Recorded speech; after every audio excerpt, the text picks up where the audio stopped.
Welcome back, everybody. And yep, it's another Saturday. Can you believe it's the first week in December? I cannot believe it. Anyway, super exciting. There's a lot of things that are happening.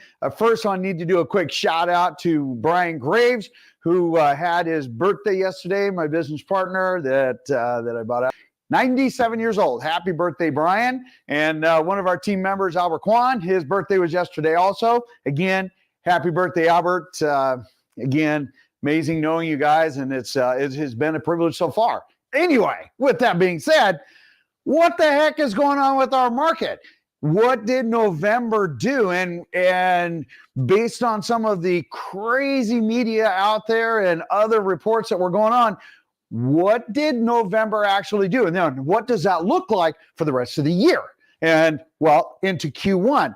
What are the heck are the feds doing? And are they going to raise rates again, which is going to have a commercial impact, which is, your credit cards. Oh, for those people that did not refinance and had 7 and 5 year arms, and your arm expired, meaning that it becomes adjustable, most of you went up 5% and probably had a little bit of a heart attack. Or maybe you didn't realize that you went up 5%. And you're going, what? I need to go look. And then you're going to be like, holy smokes. So there are options for you. If you need those, hey, leave us a message. We'll get you a couple of options out there. No cost refis to buy you some time, albeit rates have come down, and we'll go into that a little bit more. So with that being said, let's take a look at what the heck. So we have some national news. Home inventory finally showing some signs of life in November. And then, of course, the FHFA, and that's the Federal Housing Financing Agency.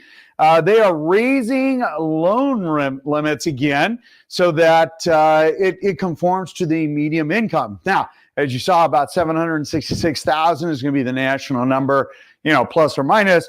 For Pearson, Snohomish County, probably pretty close to 1.1 million. Might be Pierce, but more than likely, at least Snohomish and King County will bump to about 1.1 million, which that cracks me up. That's an FHA loan number. But anyway, with that being said, we then look at what is going on. What's happening with the numbers? Where are we going? Are we seeing more sales? Are we seeing less sales? Are people bailing? Let's go through that right now. So first, let's pull up that screen and let's talk a little bit about inventory. On the national level, Zillow is predicting some easing of inventory, as far as affordability for 2024. And part of that is because they've seen about a 7% increase on a national level as far as new homes coming on market.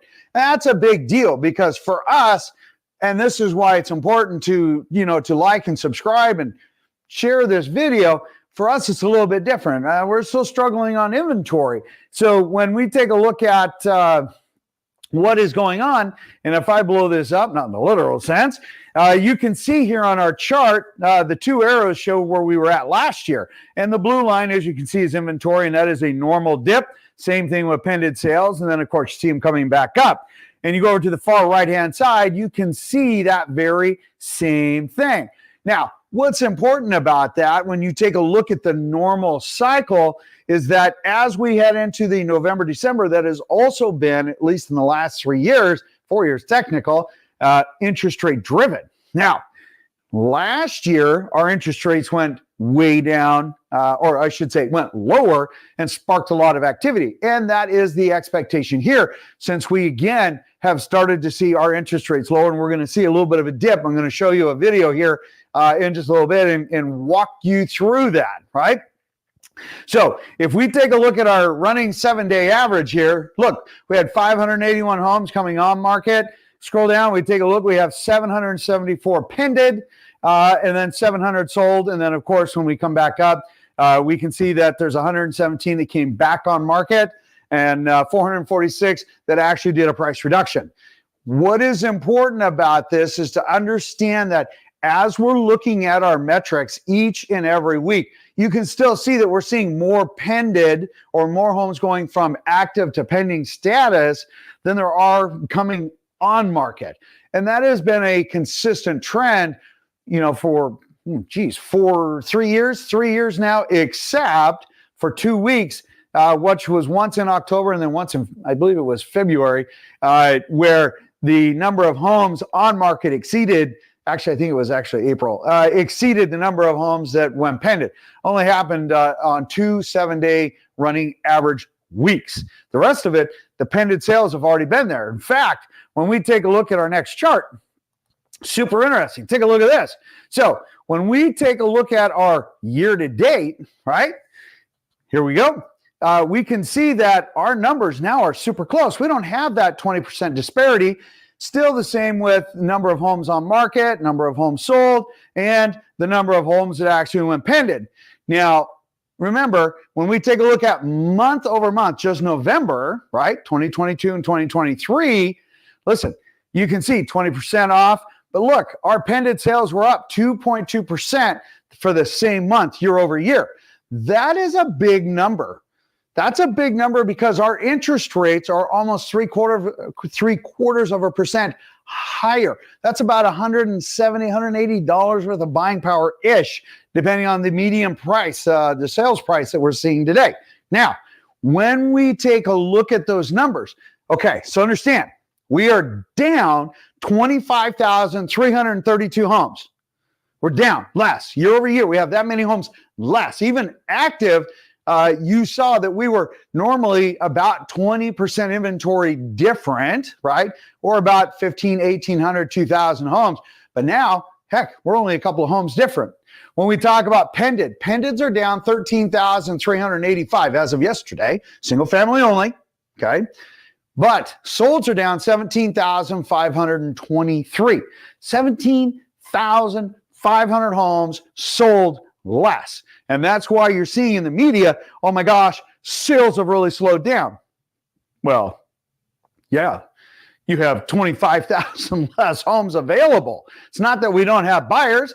I mean, heck, when you looked at it, you still saw that we had more pended sales than new coming on market. We still have a pent-up buyer demand. And in fact, a lot of buyers are acclimating or have acclimated to the higher interest rates because, well, you don't look in the rearview mirror. You don't look backwards unless that's where you're going to go. Look, we're not going to see the fives again. I don't predict that. Maybe the mid to low sixes, and we're going to start heading in that trend. Maybe high fives on an occasional blurb, but I don't foresee that unless we see a true pivot. The Feds probably are not going to raise rates 25 basis points or 0.25% for a couple of reasons. One, corporate bankruptcies just blossomed, okay? That's going to be a big indicator. Plus, when they take a look at the consumption, the consumption number, I forgot what it was just called, just absolutely blank. But anyway, the number that the Feds really monitor when they take a look at inflation actually came down to 3%, which was better than expected. That's why we have been seeing some really good mortgage rates as investors are looking at and finding a little safe territory, and that the Fed's not going to do something crazy again. Not saying they won't, just less likely, which is going to be super important because if they pivot, meaning that they start dropping rate, that's a pivot that will drive us into a recession. It's a given.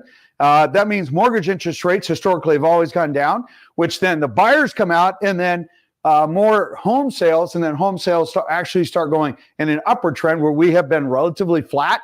We're between 1.4 and 4%, depending on the area. Kind of as predicted. Go back a year ago, listen to what we said, cap out about 4%. So we're about 1.4, 1.5 to 4%-ish, depending on area. All right, let's move on. When we take a look at new construction, so let's pop over to new construction. New construction, super interesting because, again, those numbers are holding very, very firm, okay? Now, when we take a look at these as a blow-up, not in the literal sense, year over year, look, we're 48 homes off as total inventory year over year, 277 new on market, 297 sold. But look at this, still 1,337 homes. We look at it same month, year over year, all right?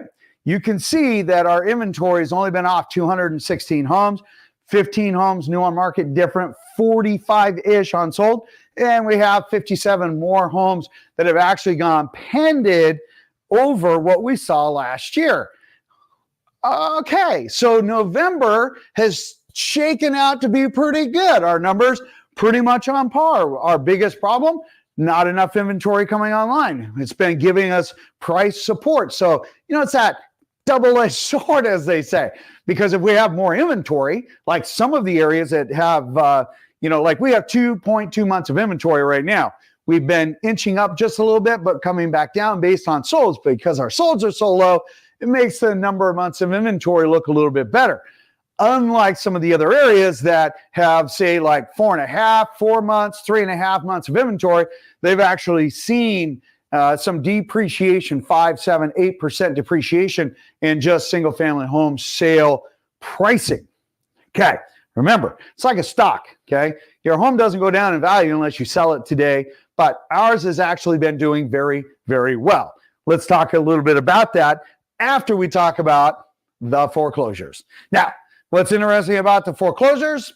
All right, so funny enough, when we take a look at foreclosures and we blow this up a little bit, actually, let me put that back down where it was.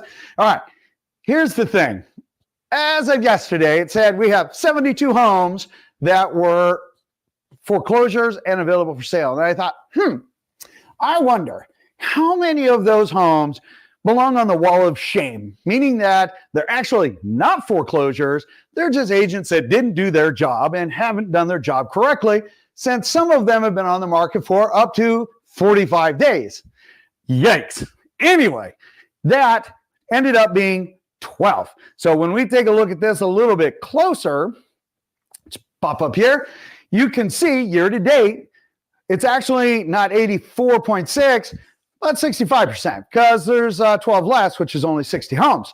Sure, all of our other numbers are just a teeny bit higher, not by much, just peanuts, but that meant that there were 12 homes just on the few that I looked at that, well, they weren't bank owned. They were normal seller owned. In fact, one agent owned his own and a couple of builder homes, which is super, super sad. Why is that super sad?